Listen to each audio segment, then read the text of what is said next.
Hello, everybody. Thank you so much for attending. I'm Lisa Rieger. I'm the secretary of the Yale Alumni Nonprofit Alliance Board. And I am just thrilled to be able to be part of this incredible enterprise that we are engaged in to really to provide a place for the 2/3 of all Yale alumni, supposedly, who are involved in some sort of social impact work, whether in their professional life or as or on boards, and to provide a place to connect and catalyze social impact work. We have we have our annual conference coming up. I'll just put a plug in here for that now because it's inextricably linked to our today's topic. Our annual conference is on October 24th in New York City at the Yale Club. And it's about being stronger together and looking at successful strategies for managing internally and externally in a really fast changing nonprofit world. So that's a very positive conference. We encourage you to register. Seats are limited, and we have sold out every year for the however long we've been doing it. And people, when we were planning the conference, we really wanted to be very forward-thinking, positive, solution-oriented. And there was also a voice in the conference committee but we need to be prepared. We need to know what's coming up against, what we're coming up against. And I don't know about the rest of you, but I sit on several boards, and one of my boards had an entire 2-hour presentation from outside counsel about the things that we all needed to be careful about in managing if we expected to have any kind of regulatory or substantive or other attack or legal attack. So to that end, we thought we'll set up our October conference by having two incredible people speak to us, lawyers speak to us about the things that nonprofits are facing.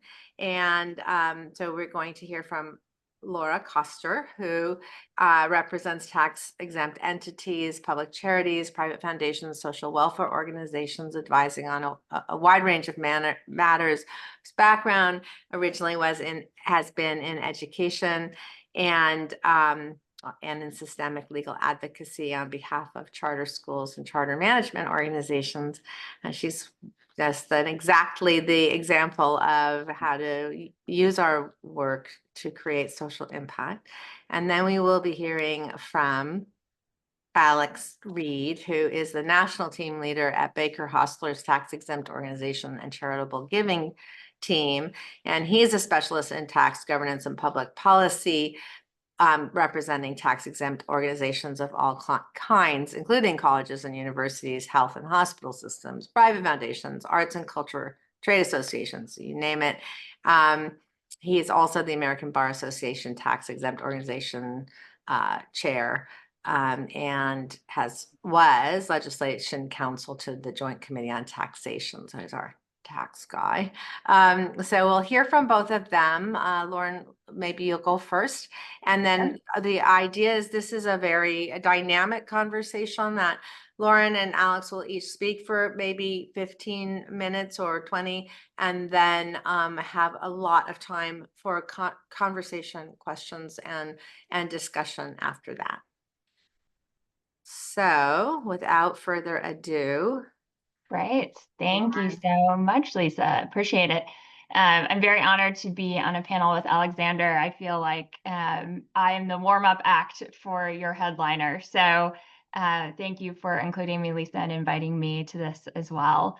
It's a pleasure to be with all of you. Thank you for taking interest in this topic, and I hope you walk away with something that feels actionable for you. Just pause for a moment to introduce Nonprofits Council. We were founded in 2021 by the former general counsel of a large nonprofit in Massachusetts. We now have 3 folks on our team, myself as a managing attorney, our senior counsel who just came to us this month from the U.S. Department of Education, which apparently no longer needs attorneys, and the operations and communications manager, who herself is a nonprofit owner and very much keeps the train on the tracks for us. Our approach, we're a small team, so we're very nimble, and we are guided by our 5 core values. We seek to be approachable, dependable, dynamic, cost-effective, and collaborative. I have decided to approach today as 2 different approaches with a couple of strategies within each of those. So very basically, I envision a defensive approach versus an offensive approach. And some of these may be combinable for your organization. You may start with one and want to move to another. But I think the strategies that are on the table for us exist in those 2 main thematic buckets. Within that defensive approach, we'll look at different types of strategies, and I think of them as compliance strategies as well as avoidance strategies.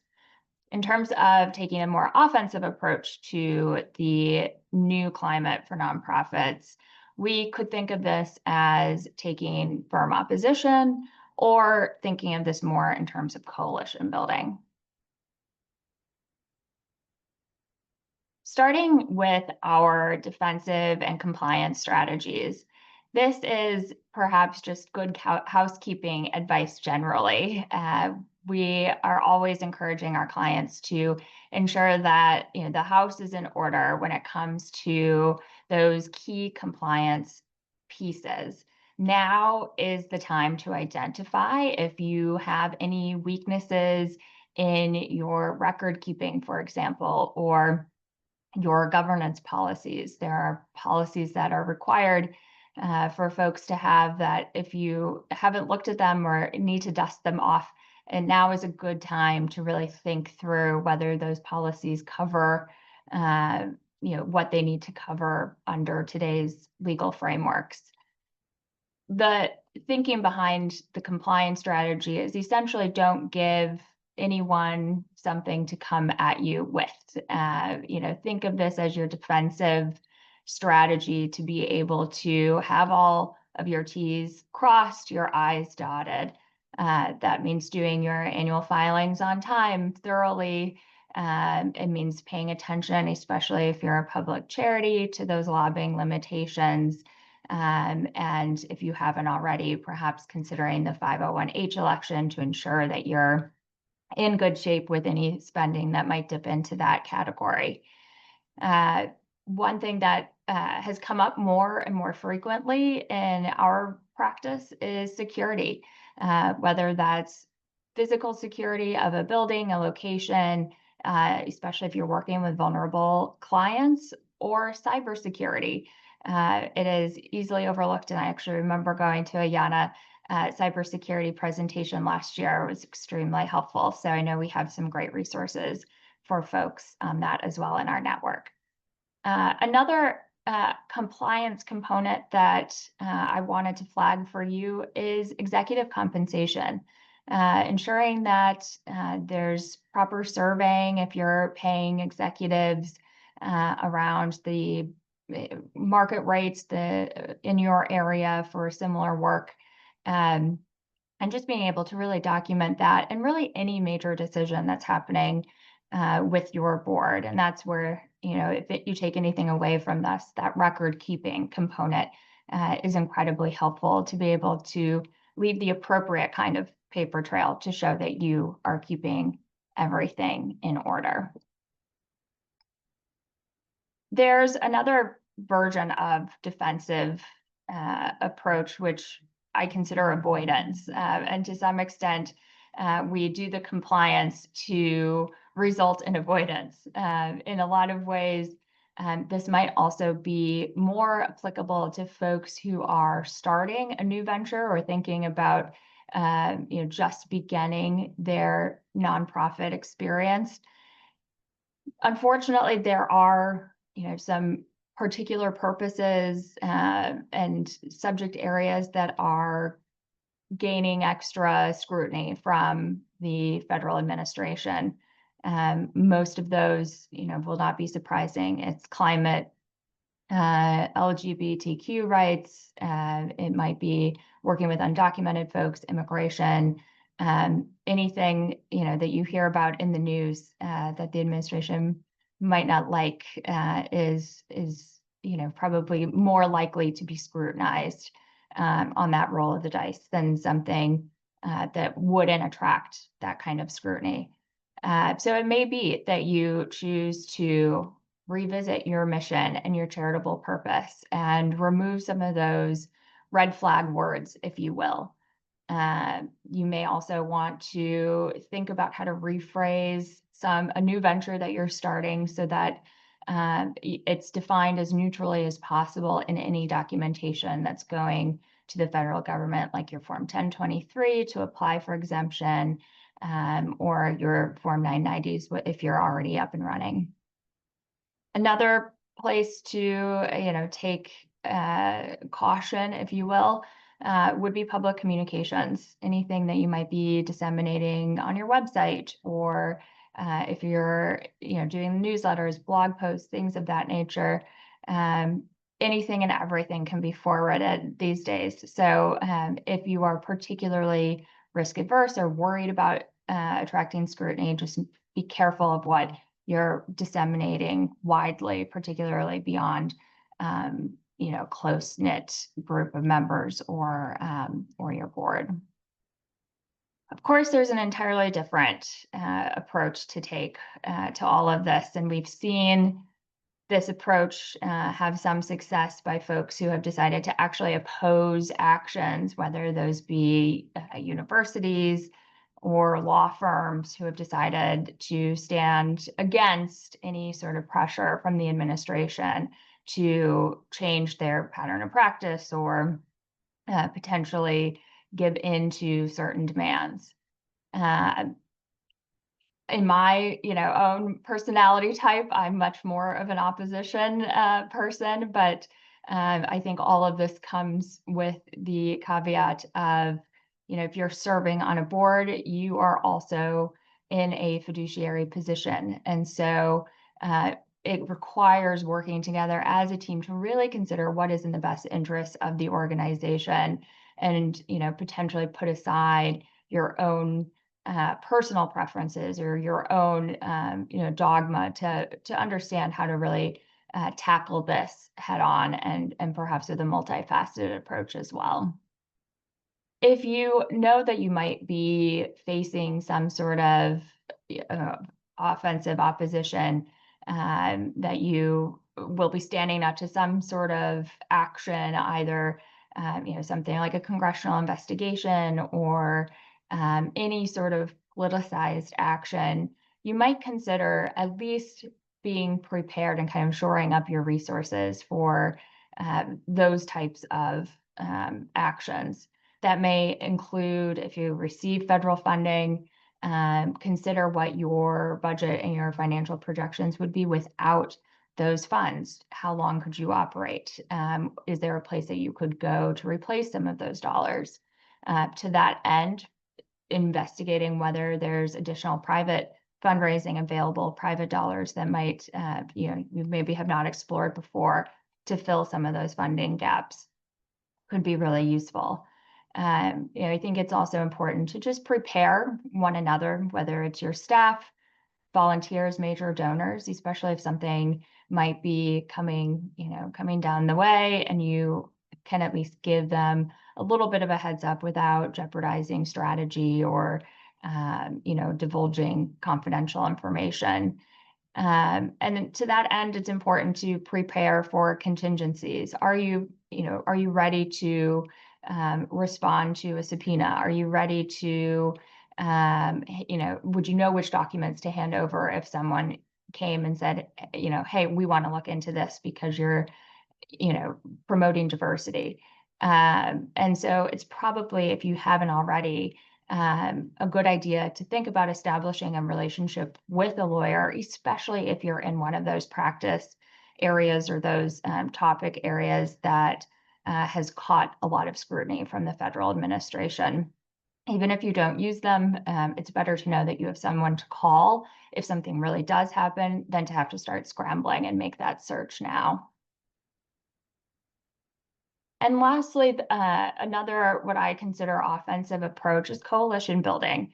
In the spirit of YANA, we are not alone and we are in this together. And so we've seen folks come together across many different sectors, types of organizations, geographic boundaries to really try to work together to continue to do the work that they're doing.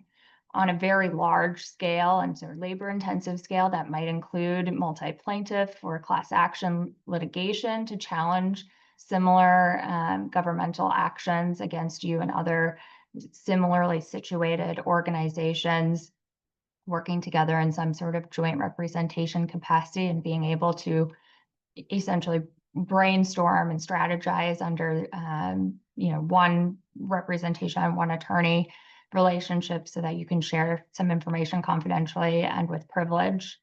And maybe also starting to talk to some of your major donors to see if there would be any appetite for additional funding if you were in a position to have to defend either through litigation or defend in an investigation. Would they be prepared to either provide extra funding or at least work their networks to try to provide you with resources to make that happen?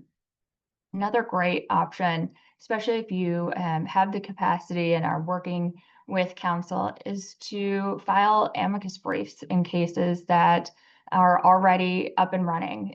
These are friend of the court briefs. And if there's a case out there where you say, wow, this really could have been us, and you're prepared to show support and be public in that way, you can file to for permission to provide the court with some additional information and try to help your fellow nonprofit partner to combat some of those challenges.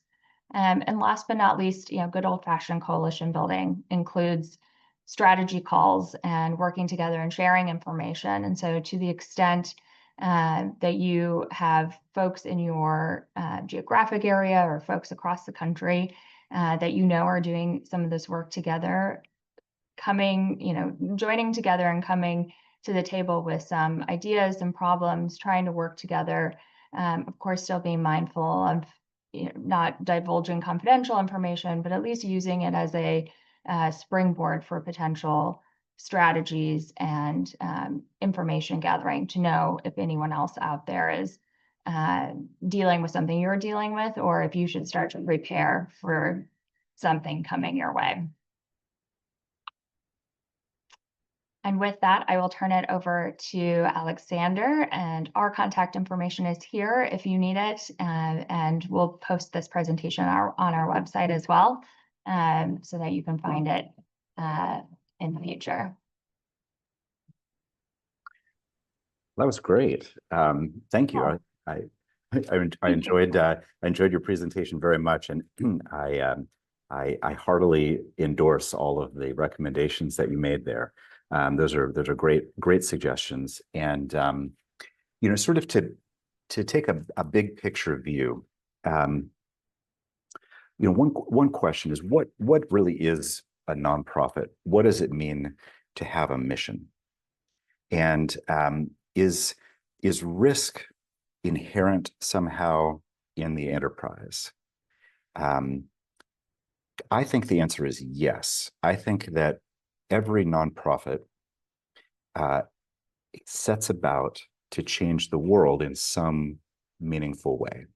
That really is what it means to have a mission, right? So if you're setting about to change the world in a meaningful way, then you will have opponents to that, because if you didn't, the world would probably already be changed in the way that you're trying to advocate for it to be changed. So I want to emphasize that, because I think there's always something oppositional and something controversial about having a mission and pursuing it. It is an effort to change the world, and you're going to meet obstacles anytime you try to do that. Which is why it's important to have friends, and why it's important to be very strategic and thoughtful about how you go about doing it. I think this is a very helpful way to think about charity, because other types of definitions of charitable activity tend to view it in a much more a weaker posture. Something that you do with your leftover dollars after you've done the important work. What do you have left over? You give that to charity, and how should charities operate? Well, there's something about they should be you should be wearing sackcloth and have an ascetic element to your enterprise if you're being charitable. So there's something in conventional wisdom thoughts about charity that doesn't quite encapsulate the need to be strategic. And I think it's often why clients are so often blindsided when they do find themselves in a controversy. And those controversies come more regularly than one would expect. No good deed goes unpunished. But when you think about your good deed as pushing the status quo, well, you can see why there might be some punishment involved in that. So, what happened this year and what happened during this administration is happening.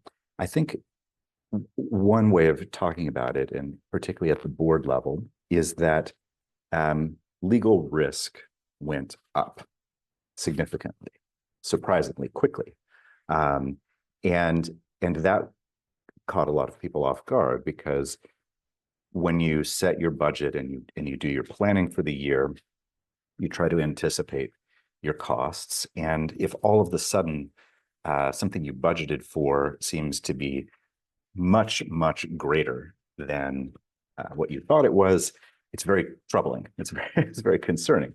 Have you made the right investment choices? Or do you need more cash? Are you holding your resources and assets in the right places? Do you need to protect some assets in a way that you didn't think you needed to last board meeting? So those, especially around April of this year, it was very, this kind of newsflash came really,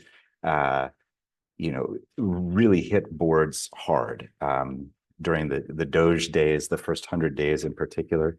I'm not saying the Doge days are over, but they've certainly gotten less intense than they were at the beginning. So risk went up. But there's always something I like to say when we talk about risk, which is that risk is not defined as downside risk. Risk is uncertainty, right? And there's also uncertain positive outcomes that can occur as well. And you need to plan for those as much as you need to plan for uncertain negative outcomes, right? So your risk strategy should be as thoughtful about seizing uncertain opportunities and being nimble and able to do that as it is about mitigating uncertain adverse consequences. Something about the destruction, the reimagining of government that's happening, is that there are future opportunities that organizations seeking to make meaningful change will need to be positioned and thoughtful about, so they can seize those opportunities in the future, right?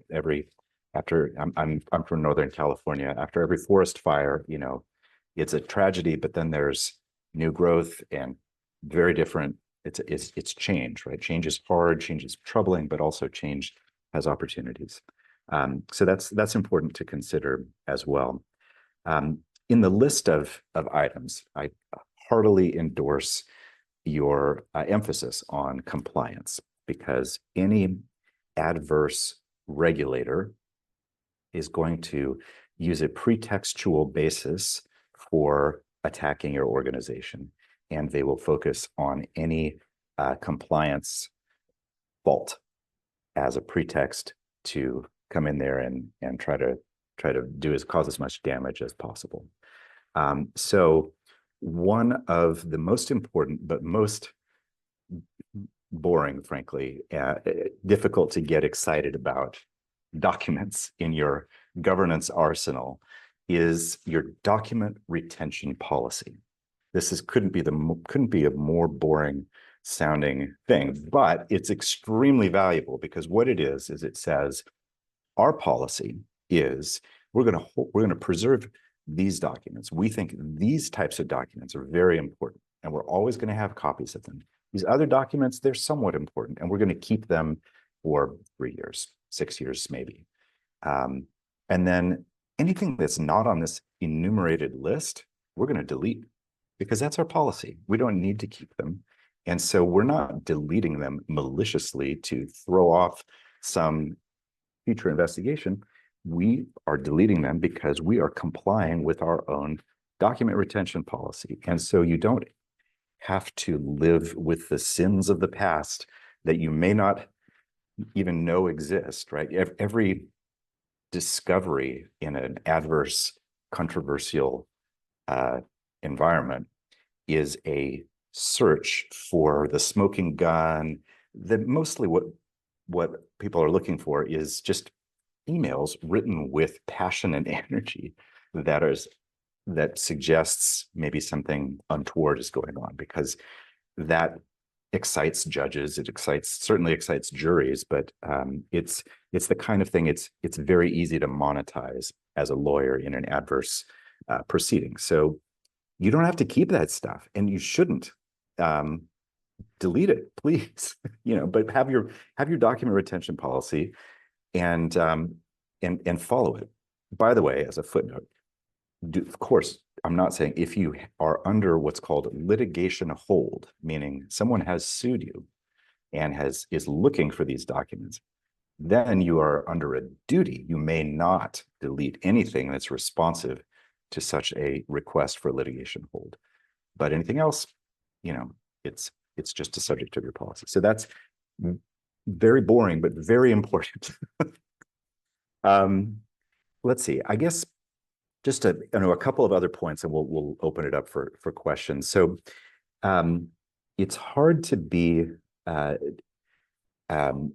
ready for every forum and every potential adversary, because the rules are very different. Rules of engagement and the scope of the battle is very different. So if you're under an IRS examination, which is, used to be much more common, perhaps we'll see it more frequently in the future now that we do have a new IRS chief counsel. At least the Senate hasn't voted to confirm Don Korb yet, but he's going to be there soon. So that part of the IRS will be staffed up. And there's an assistant secretary for tax policy. Point being, the IRS has taken, the better part of a year to get underway in this administration. So it hasn't really started operating yet. And so we don't know what kind of enforcement plan it's going to choose. But IRS exams tend to be issue specific. They'll send you a list of interrogatories. They're called IDRs, information document requests, and you'll have to respond, and you'll go back and forth with the IRS examination team for some period of time until they make their determination. Should it be adverse or no change, or we think you need to pay some tax or change something that you reported. So that's the IRS exam, and there are a number of procedures. It's all protected in confidentiality. It's not a public forum at all. In fact, it's a crime for the IRS to inform the public that you're under examination. So that's IRS, but then there's DOJ and other administrative agencies within the executive branch that have very different rules of engagement. They have investigatory powers and compliance powers.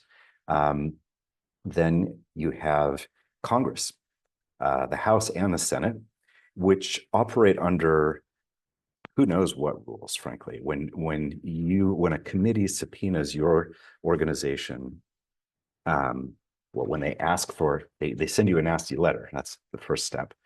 They want you to give them documents, and then maybe they'll have a hearing. Maybe they'll write a pamphlet. If you don't give it to them, maybe they'll send you a subpoena. Are those subpoenas enforceable? It's often difficult to say. And in what format are you required to respond to the document? Is the interrogatory overly broad? Is it narrowly tailored? There's no judge making rulings on this type of determination. And so it can be very catch as catch can. It's also heavily influenced by your relationship and your counsel relationship with the investigating body. Very different results can obtain depending on the personal connection and relationship. So Congress, and often the desired outcome of the investigator is very different. The IRS is looking for money usually. Congress is looking for political currency, something actionable and valuable in the political space. It's a very different type of of investigation and negotiation. And then the last, of course, is the Attorney General, who has the most power of all, because they are the parens patriae, the representative of the people, of the charitable class. So the Attorney General of the state of your incorporation and perhaps the state in which you operate can come in and look at your governance, has broad equitable powers to kick you off the board, put somebody else in, tell you you've been doing it all wrong. You need to adopt this procedure. We're going to appoint monitors. We're going to, they can really do a lot. So that's really the one to be most nervous about. And of course, AG is an abbreviation for aspiring governor, right? So every AG is particularly motivated to identify opportunities to make their name and rise in the public's awareness, right? So we'll see this in particularly states where the Attorney General is elected. There's an inherent motivation to engage in what some call lawfare, but to engage in politically motivated investigations. And then you mentioned class actions, which are the whole new vogue right now, because the Supreme Court said that nationwide injunctions, are no longer valid? ? So right, so used to be, if you wanted to do a test case, you could win your test case, get a nationwide preliminary injunction, and really change law for everybody all at once. Supreme Court's now saying maybe not, maybe that decision only applies to the one plaintiff that made the case. So the remedy is class actions, maybe. So we might start seeing test cases in using class actions, but they can be used against nonprofits too. In fact, donors can gather together with their small contributions, and they can gather together and make a class action lawsuit against the organization, and they might have standing because they were donors, that their use of their funds was inappropriate in some way. So that's sort of a new vogue as well. So let's open it up and hear your questions. If that's okay, Lisa, I will start. Sure. Reputation of being a bit of an iconoclast. And Alexander, you said that you enjoyed Lauren's presentation. Yes. I did not. Why not? The points are valid, and but it's so depressing. It is. And I think in terms of the multitude, the majority of nonprofits represented in YANA, I'm assuming, Lisa, you can correct me, are pretty small. And to have to worry about the cost involved in the defensive maneuvers that Lauren addressed, or preparing for the court cases that you addressed, Alex, that how are nonprofits going to be able to do that? The smaller ones. Well, Lauren, I kick that one to you. Yeah, I mean, it's a great question. I can't say that there's an answer to that. That is, oh, here's just, this magical place where you can go and get support with that. I do think that part of, some of the defensive strategies hopefully can be done internally, because you have a really strong board with different expertise. You might have a lawyer on your board who's willing to read through those policies or read through bylaws. You are the folks who can file amendments to certificates of incorporation or articles of organization if you need to change your purpose, or how it's worded, I should say. So hopefully a lot of that is stuff that you can, to some extent, do on your own without incurring any additional costs. I think Alexander's point around, delete the things that you can delete is a wonderful one. And that also is in many ways free, right? So that low-hanging fruit, I think, is really important first and foremost. I'm of two minds of it. On the one hand, there are so many nonprofits, and I think it is fundamentally impossible for folks to come, for any government entity to come after every single tiny nonprofit that might be engaging in work that perhaps they, otherwise don't agree with. We're seeing this administration go after heavy hitters, big names. It's why they went after major law firms. It's why they've gone after places like Harvard and Columbia. They are not necessarily going after the community college down the street, right? So I think keeping that in mind, your smallness might actually be one of your greatest defenses. Worst case scenario, you are in that position where you do have to expend resources and do some sort of more resource intensive approach to this. Certainly the coalition aspect of this, I think, we do some work under joint representation agreements. And so, it's not class action because that's not the forum for a class action, but we're working with folks who have the same interest, and they're able to band together to actually afford more robust litigation, because they're cost sharing, but the outcome is on all of their behalfs. And so I think that's where, starting to identify some of your partners in this work, if the worst situation happened, that they, you all would at least have a conversation about potentially, working together on that. And also, if it really comes to looking at more, well-heeled organizations that might be willing to pay for some element of legal fees, or provide you with some resources because you are an organization that's very community-based, very on the ground, but it represents their broader mission and ethos. So we have a couple of hands up and a couple of questions in the chat. I would just add to that the Council on Nonprofits and some of the other national organizations have been developing resources as well that smaller organizations can utilize at no cost as well. Alex, did you want to sound in on that? I'll just, I second everything you and Lauren just said. The only other thing I'd add is there's a real benefit to engaging in the practice of governance, which does not cost you anything, but it helps build a record of compliance and of taking your fiduciary obligations seriously.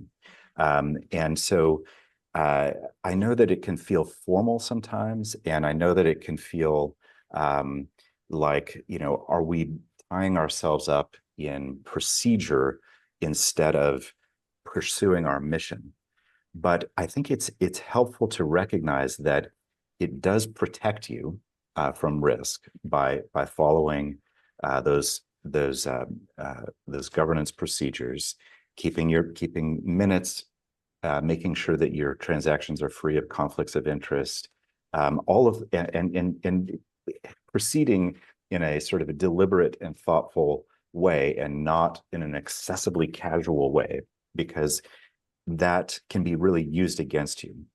So that's free, and it's a good exercise. It sort of helps us all remember why governance is important in the first place, because sometimes it seems like it's unnecessarily formal and maybe a bit tedious, but it is the way that we protect the mission and protect the assets of the organization by making sure that they're all deployed appropriately.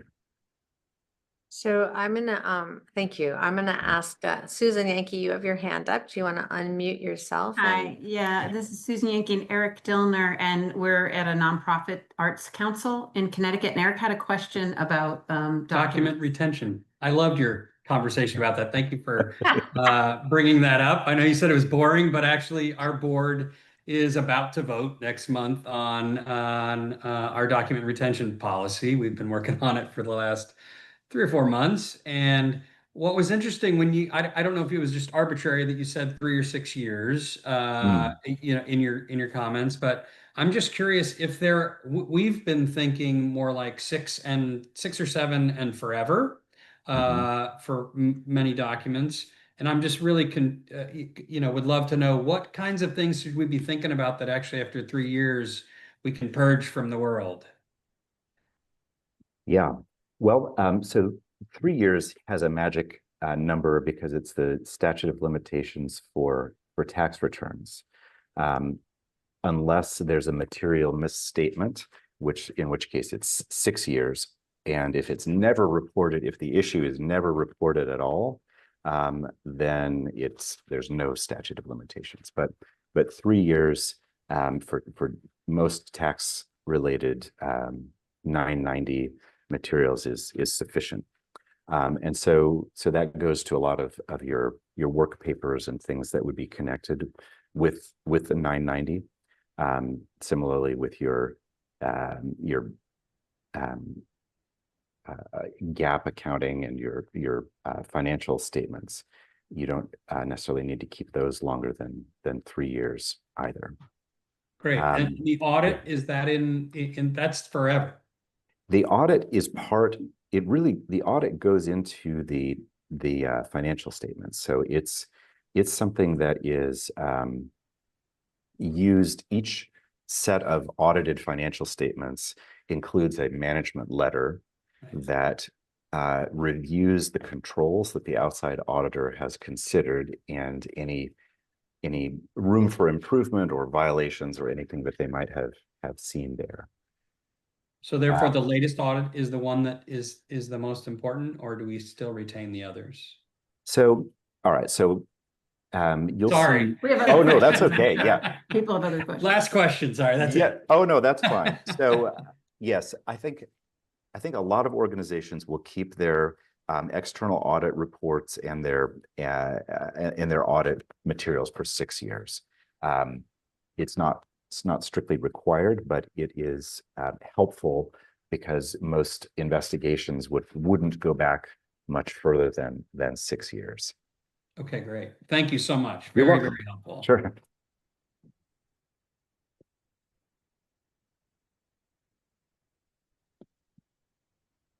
Lisa, you're muted.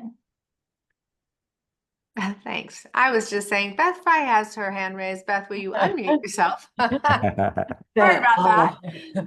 Thanks. My Lisa. classmate there. After years on Zoom, it still happens to us all. Beth Fry, Portland, Oregon. I'm on the board of Chamber Music Northwest, which is a 55-year-old, just what it sounds like, chamber music organization here in Portland.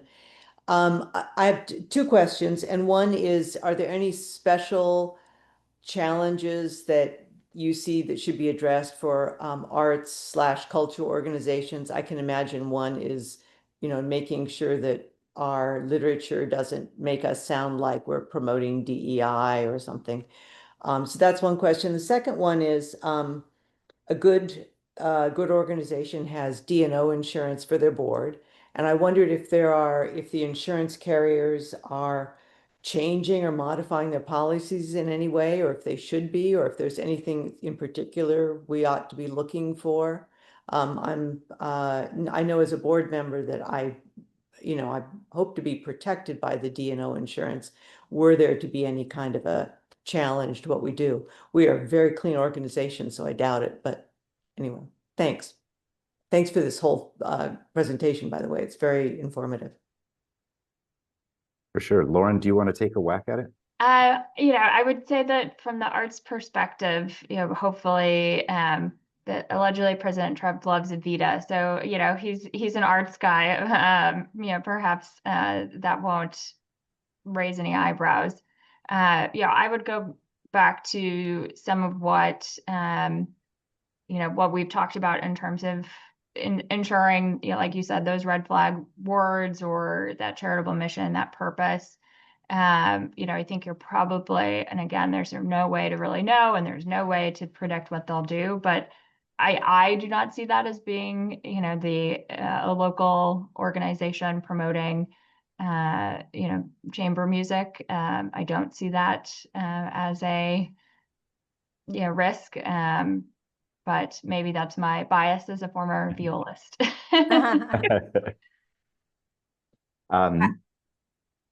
Yes. Oh, go ahead.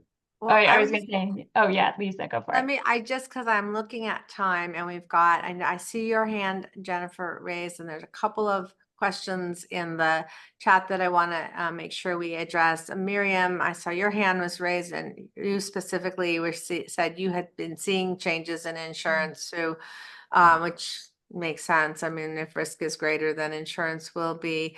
Lowell, I don't want to leave your voice out of this conversation, which is basically, if I were to summarize it, it would be, should we be, self-deporting, as it were?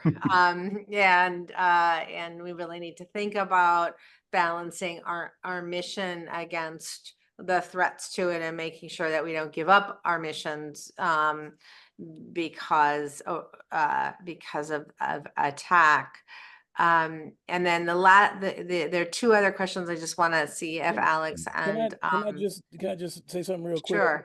Lisa, and first of all, thank you to both Lauren and Alex for being on here today, and for your insights and that kind of thing. And I take this from a slightly different perspective, somewhat similar, to what Jim might have been alluding to. I'm involved in a lot of things around diversity, equity, and inclusion, and you'll never hear me use the term DEI, which can be co-opted and bastardized like this current group of folks are doing, and they have absolutely no concept of what it means.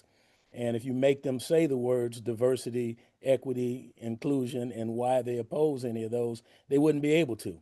So, I encourage folks to look at that. But what I had put in there, one is, it's great to be cautious, and I'm glad that this was tempered by the fact that for the most part, organizations, unless you are a national group and receiving a bunch of federal money, this is part of the overall subterfuge of this administration that's trying to cause as much chaos as they can to do bad things behind closed doors.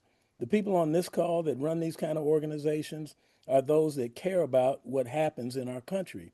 And so if you can get the people that care to be so concerned and hide in foxholes wondering whether or not their organization is going to be blown up, they're not going to speak out. And I would love to see a coalition of Harvard, Princeton, Yale, the Ivies, the people that we are so-called leaders in this country, come together and do what Harvard has done and say, hey, look, you know, we got more attorneys than you do, and most of the people that you have and that sit on the Supreme Court come from one of our schools. So why aren't we talking about some things that we can do proactively in order to stop this assault, which to me is all part of this Project 2025 to take us backward. And part of it is to destroy this kind of thing and take charity back to what it was when it was founded 400 years ago as just a way to make the less than 1% feel less guilty about hoarding all the wealth.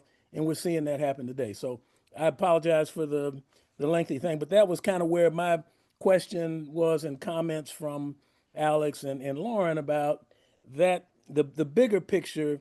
You know, we can't talk about what we're talking about with some of the political objectives that we're seeing every day, documented, coming out of DC. Right. And there were two questions in the chat that really were asking about specific targeting. One, women-led organizations, and two, organizations working in communities like in Haiti. And I guess to see if your wisdom, Alex and Lauren, could be shared about whether those kinds of specific targets that really Lowell's also addressing are things you're seeing. I have not seen that. I don't know, Alex, if you've seen anything specifically yet. Thankfully, I don't have any clients who are on the hot seat at the moment. So knock on wood, we keep it that way. Well, I can chime in. I work with a women's education group in Kenya. And we've just had all our funding pulled from the US government. So it's a very serious issue and trying to find replacement for that funding. This is education of women. Yeah, tying your comment, Jim, and the question about chamber music and the arts together, the issue of government funding is a very important one. And I want to flag something that might not be on everyone's radar. Sorry, it's not good news, it's more bad news, but it's something called QUI-TAM, QUI space TAM, which is Latin. It's a very ancient concept from medieval times, really, about if a person notices fraud against the king, they can sue and try to collect that fraud, and they get a bounty. They get a bounty for identifying fraud against the king. So it's also known as the False Claims Act, and it is anytime an organization applies for federal funding and receives it, that grant application is subject to all the representations you make. So arts organizations often receive federal funding, National Endowment of the Arts, that sort of thing. Look at the changes to those applications and the certifications that you have to make now about your compliance with DEI, et cetera, because there's a risk that a vigilante, an ordinary citizen, can come out of the woodwork and sue you under the False Claims Act and try to collect a bounty. So that's a kind of a big issue in the world of government funding. D&O insurance is important. Carriers have some premiums have gone up. It's often a negotiation. So there's a lot you can say to your underwriter, and you can of course shop around with different underwriters based on their perception of risk and your perception of risk. And often you can give them information that will cause your premiums to go down. So I commend that to you. In addition, you can protect yourself if you have additional risk because of your own assets. Your homeowner's policy can include a rider for your service on boards. So consider that. And then thirdly, there's indemnification. So even if your insurance policy is insufficient or your organization's insurance policy is insufficient, the organization can use its own funds to pay legal costs and penalties in the event of of an audit. So we just have a couple more minutes. Jennifer's been patiently raising her hand. Do you have a quick question, or is it? Yeah, it's probably a hey, where can I learn more about this kind of question? And I apologize, maybe like off topic. But it's about the future of our nonprofit, which is that our staff, and we have like not a lot of people, like 20 or fewer, is unionizing, and we're a volunteer board. And it's so overwhelming. It's like we have a lot in terms of also trying to with like legacy funders that aren't really around, so we have to do a lot of diversification. There's a lot happening, and I'm so tired. And we're starting to get the economic requests. So I guess my quick way version of the question is just like, where does someone go to learn how to handle this? And we are lucky in that I used to be at Kaiser Permanente. I brought in the labor relations lead for Portland, Oregon. So like we do have a lawyer with labor experience, but it's like he's not always going to be around on the board. And there's not a lot of we have a few board members participating, but not everyone, and it's just difficult. So any advice for how to approach that? Or where to go? Big question. It is a big question. I admittedly stay out of the employment sphere because my senior counsel is a former employment plaintiff side labor attorney. So I wish I had him sitting next to me to be able to give you some of those insights. But certainly, Jennifer, if you email us, I can certainly put you in touch with Alex as well. He might be able to send some things your way. Alex? Yeah, I would say give a similar response, which is that it's a very, very particular body of law, negotiating the unionization, and it's often mission aligned with organizations. They want to do it, but it's also hard to do it, and it can be exhausting. So there are government agencies that are there to assist with this process, and different labor unions that are also there to encourage the process. But I certainly agree that it is time consuming, can be quite exhausting, and very specialized. A lot of pitfalls and traps for the unwary. Miriam, you've also had your hand raised, and I've seen some other things. This is a great conversation, obviously, and we're going to need to wrap up in a minute. Do you want to just ask, is it quick maybe, or is it what were we going to ask? We're having issues on the insurance side as well. And we just had our agent keep looking and add additional umbrella policies. So we've only been able to insure about 50% of our assets, which isn't great. So we're still, working to 100% insure all of our assets. And then I wanted to respond to Lowell, just one thing. Our board is really diverse, and that includes a diversity of opinions. So even there are times when I would like to speak out, but I can't get agreement on speaking out. I can get agreement on acting out. So when USAID's Global Health E-Learning Center was going to go dark, I got a complete agreement that we would call everybody and take until we could get them to give it to us. And they did, and we took it over, and it's still running. And then I went to Geneva, and we're doing pro bono work for WHO. So I don't know. I hope people find that helpful. Like sometimes you can't speak out, but you can sure act out. Wonderful. Kristen, did you want to close us out here today? Yeah, I will just jump in with a few final thoughts. First of all, just wanting to say thank you to Alexander and Lauren for the incredibly informative conversation this evening, and Lisa, your moderation of the conversation. I can imagine we all could continue talking for like the next hour, if not more, on a whole host of things. And so we just really want to say thank you. I also encourage everyone here, let's keep this conversation going. One of the best ways to do that is inviting you to come to our conference next month, the end of October. There's tickets and sponsorship opportunities available. Nonprofit Council, thank you for your Yeah, sponsorship. of course, I will be there in person since it's just a couple blocks away. Yes, I am excited to meet you, Lauren. Likewise. I'm putting in chat again that link so you all can just check out those opportunities. But in closing, on behalf of YANA, our conference and this conversation about let's look at the reality of the situation and be as resilient as we can, I think starts with these types of conversations.